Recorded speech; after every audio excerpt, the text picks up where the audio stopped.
দীর্ঘজীবনের ব্রহ্মচর্য ভেঙে অবশেষে আইবুড়ো নাম ঘোচালেন বিজেপির বর্ণময় নেতা দিলীপ ঘোষ। তবে নিতান্তই ঘরোয়া একটি অনুষ্ঠানে বিয়ে সারলেন বিজেপির প্রাক্তন রাজ্য সভাপতি। কিন্তু বন্ধুর বিয়ে বলে কথা, রাজনৈতিক মতপার্থক্য যাই থাকুক না কেন, তা বলে কি আনন্দ করবেন না? সেই মতোই নাচলেন, গাইলেন আর মিষ্টি বিলি করে দিলীপের বিয়ের খুশিতে মিষ্টি আনন্দে মেতে উঠলেন তৃণমূল সাংসদ কীর্তি আজাদ। দিলীপকে জানালেন উষ্ণ অভ্যর্থনাও। দিলীপের বিয়ের দিনে কীর্তির সঙ্গে আনন্দে মজলেন তৃণমূলের নেতাকর্মীরাও। 2024 লোকসভা নির্বাচনে বর্ধমান দুর্গাপুরের বিজেপি প্রার্থী হয়ে দাঁড়িয়েছিলেন দিলীপ ঘোষ, আর তৃণমূলের প্রার্থী হয়েছিলেন কীর্তি আজাদ। দুই যুযুধান প্রতিপক্ষ একে অপরকে তীব্র আক্রমণ করলেও দুজনকে কোনো অশালীন মন্তব্য প্রয়োগ করেননি। নির্বাচনের দিন বর্ধমানের দুই প্রতিপক্ষ মুখোমুখি হয়েছিলেন এবং করেছিলেন কোলাকুলিও। নির্বাচনে অবশ্য কীর্তি আজাদের কাছে পরাজিত হন দাপুটে দিলীপ। শুক্রবার সন্ধ্যায় কলকাতার নিউ টাউনের বাড়িতে রিঙ্কু মজুমদারের সঙ্গে বিবাহ বন্ধনে আবদ্ধ হলেন দিলীপ ঘোষ। সেই খবর পেয়ে বর্ধমান দুর্গাপুরের সাংসদ কীর্তি আজাদ রীতিমতো উল্লাসে মেতে উঠলেন। এমনকি বিখ্যাত বলিউড সং মেরে ইয়ার কি শাদি হ্যায় গানের সঙ্গে তালে গলা মেলালেন, এমনকি নাচতেও দেখা গেল তাঁকে। শুধু তাই নয়, তৃণমূল কর্মীদের মিষ্টিমুখ করানোর ব্যবস্থাও করলেন তিনি। একই সঙ্গে তৃণমূল কর্মীদের সঙ্গে বসে চাও খেলেন কীর্তি। ये हमको तो बड़ी प्रसन्नता है और दिलीप भाई को और भाभी भौजी दोनों को बहुत बहुत लंबे अच्छे मंगलमय वैवाहिक जीवन के लिए हम हार्दिक शुभकामना देते हैं।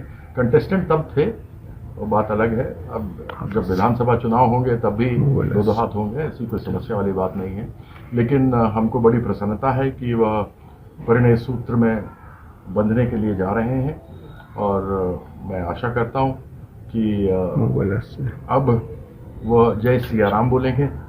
श्री राम माँ सिया के बिना अधूरे थे और अब जब एक बार उनका विवाह हुआ तो मुझे पूरी आशा है कि वो सिया राम बोलेंगे, क्योंकि अगर माँ सिया राम के संगे नहीं गई होती वनवास में, क्योंकि उनको तो वनवास मिला नहीं था, लेकिन फिर भी गई कि उन्होंने कहा मेरा पति मेरे परमेश्वर हैं, और उनके साथ गई और रावण का वध हुआ। उसके कारण से भगवान श्री राम को प्रताप भी मिला और वंश भी दिलीप भाई का आगे चलेगा। तो हमारी भौजी ही चलाएंगी, माँ ही चलाती हैं वंश।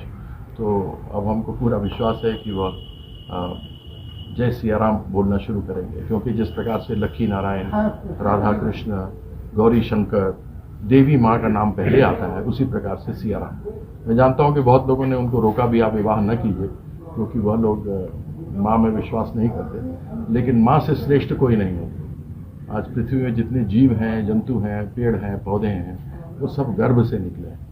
तो मैं एक बार पुनः उनको बहुत बहुत बधाई देता हूँ और लंबी उनके वैवाहिक जीवन की कामना करता हूँ, दोनों की लंबी आयु की कामना करता हूँ।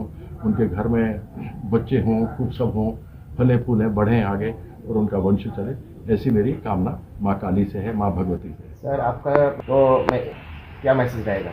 मेरी तरफ से मैसेज यही रहेगा कि देखिए, राजनीतिक प्रतिद्वंदी हैं, वहाँ हमारी आपस में चलती रहेगी, लेकिन व्यक्तिगत रूप से जब किसी का वैवाहिक मंगल कार्य होता है तो एक चीज़ का ध्यान रखिएगा, जब किसी व्यक्ति का उपनयन जनेऊ समारोह होता है तो उसके लिए वह बहुत महत्वपूर्ण होता है, क्योंकि वह संपूर्ण बनता है। लेकिन एक महिला का जब विवाह होता है तो उसका गोत्र बदलता है और महिला के लिए वह सबसे महत्वपूर्ण घड़ी होती है, जिस समय उनका विवाह परिणय सूत्र हो रहा होता है और वह अपने पति के गोत्र में जा रही होती हैं और उसके बाद वो वंश को चलाती है। तो यह एक बहुत ही महत्वपूर्ण पड़ाव है जीवन का। इस पड़ाव के बाद आपका वंश आगे चलता है, उसमें माँ का हाथ सबसे ज़्यादा होता है और माँ ही सब कुछ करती है। इसलिए जय सिया राम, जय जय सिया राम। उनके मेरी तरफ से तो पूरा गुच्छा रहेगा। आज मुझे बुलाया होता तो हम जहाँ पर उनका विवाह हो रहा है उसके आसपास जितना कलकत्ता का फूल होता सब खरीद करके उनके यहाँ ले जाते और कहते कि अब प्रेम से बात कीजिएगा, गुस्सा मत कीजिएगा।